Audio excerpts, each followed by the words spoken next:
Idol, bakit post ka pa rin ng post kahit ang liliit lang ng mga views? Nasa 200 or 400 lang. Tapos ang likes naman ay nasa 11 lang.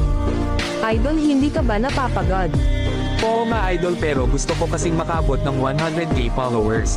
At hindi din ako mapapagod gagawa ng video or pang content ko sa TikTok. Dahil sumasaya din naman ako dito. At ito din ang ginagawa ko pag naboboring ako.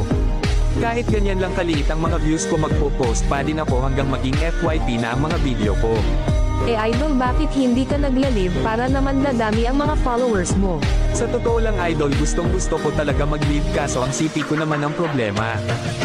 Dahil hindi pa umabot ng kalahating oras ay ang CP ko sobrang init na. Parang pao din ako magpakulo ng tubig. Pero hindi ako susuko, makakabot din ako ng 100k followers.